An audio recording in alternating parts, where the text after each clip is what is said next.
Salut à toutes et à tous, salut c'est Jamin, bon, j'espère que vous allez bien. Alors aujourd'hui c'est quoi?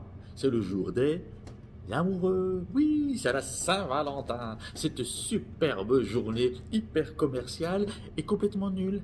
Oui, nulle, car pourquoi attendre le 14 février pour montrer son amour à sa ou son partenaire, hein? Quoi? Les autres jours de l'année ne comptent pas? On n'aime pas les 364 autres jours? On est amoureux juste le 14 février? Au contraire, montrez votre amour toute l'année, sans raison particulière, pour surprendre votre partenaire, hein? Et aussi entretenir votre amour par la non-habitude, hein? Et puis arrêtez de vous faire arnaquer par toutes ces fêtes commerciales, là.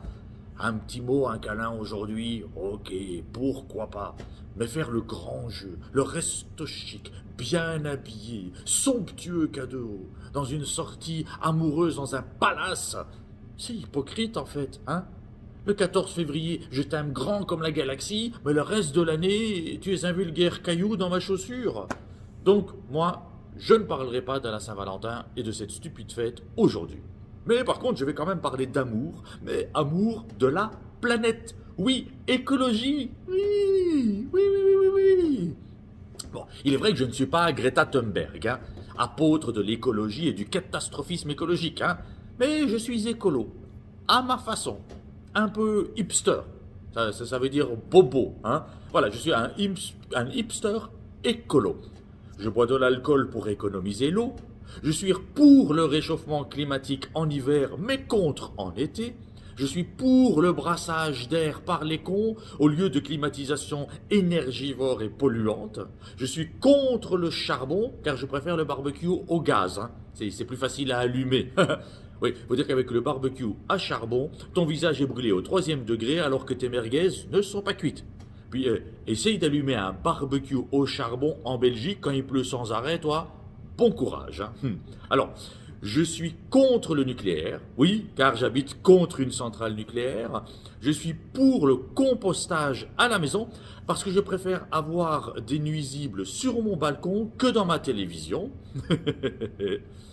Je suis pour le recyclage politique et médiatique, car cela permet un mouvement perpétuel et un changement perpétuel. Donc voilà, je fais ma part, à minima, mais je la fais. Mais quand je vois ce qui se passe dans le monde, eh ben je me trouve très très très écologique. Oui, car il y a d'énormes incohérences, malgré les beaux discours des gens et des politiciens. C'est de l'inécologie, de l'anti-écologie, quoi, hein. Par exemple, en ce moment, il y a les Jeux Olympiques d'hiver en Chine, à Pékin, hein. Bon, déjà, organiser une compétition internationale en pleine pandémie mondiale, dans le pays d'où vient probablement le virus à l'origine de cette pandémie, bon, j'ai rien contre les Chinois, hein, j'en mange régulièrement. Leur cuisine, par leurs citoyens, hein. Donc, dans un pays, une dictature, qui ne respecte pas les droits et libertés fondamentales de la personne, eh bien, je trouve cela indécent. D'ailleurs, moi qui suis un sportif et qui regarde tous les sports et toutes sortes de compétitions, eh bien, je boycotte ces Jeux Olympiques.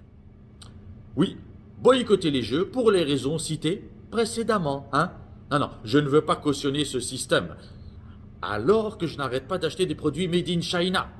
Eh oui, mes considérations politiques s'arrêtent là où commence celle de mon portefeuille. Comme la plupart des gens, mais moi au moins, j'ose l'avouer.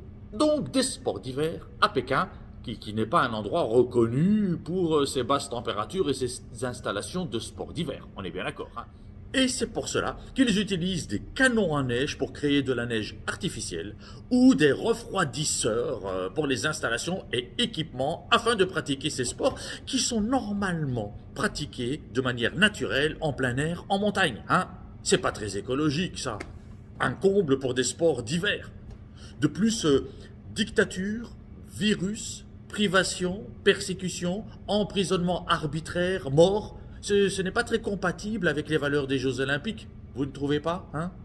Alors, autre exemple d'inécologie, la Coupe du Monde de soccer, de football si vous préférez, l'été prochain au Qatar. Oui, en plein désert, ils ont construit des stades de foot, de soccer, pouvant contenir des dizaines de milliers de spectateurs. Dans un endroit où il va faire plus de 40 degrés. 105 degrés Fahrenheit. Et pour cela, ils ont construit de nouvelles routes pour y accéder et ils ont installé des climatiseurs géants dans les stades. Oui, oui, oui, oui, oui. Ils vont climatiser entièrement des stades de milliers de personnes en plein désert. Le gâchis en construction, matériaux, environnement et énergie, tout ça pour que 22 imbéciles puissent taper dans un ballon. Bravo. Bravo. Et c'est qui le con dans l'histoire, hein? Qui fait le plus de mal dans la planète? Moi? Moi, je suis obligé de retenir mes gaz, enfin de péter quoi, parce que mes émanations de méthane pourraient détruire la couche d'ozone, alors que le reste du monde fait pire. En plus, on vient m'emmerder avec le réchauffement climatique parce que j'ai une voiture à essence. Attends, les voitures modernes polluent moins que le cul des vaches. On va aussi mettre des bouchons au cul des vaches, alors que les industries font pire. Ouais, moi je suis contre les voitures électriques. Ouais. Car contrairement à ce qui est dit, leur empreinte carbone est supérieure à celle d'un char à essence, d'une voiture à essence si vous préférez. Oui. De leur production jusqu'à leur recyclage, en passant par la consommation d'électricité et leur utilisation, ce n'est pas neutre. Je m'explique. On manque déjà d'électricité en hiver. Imaginez quand il y aura encore plus de voitures électriques. Hydro-Québec ou EDF en France, ça va exploser. Du coup, le prix de l'électricité va aussi exploser, mais vers le haut.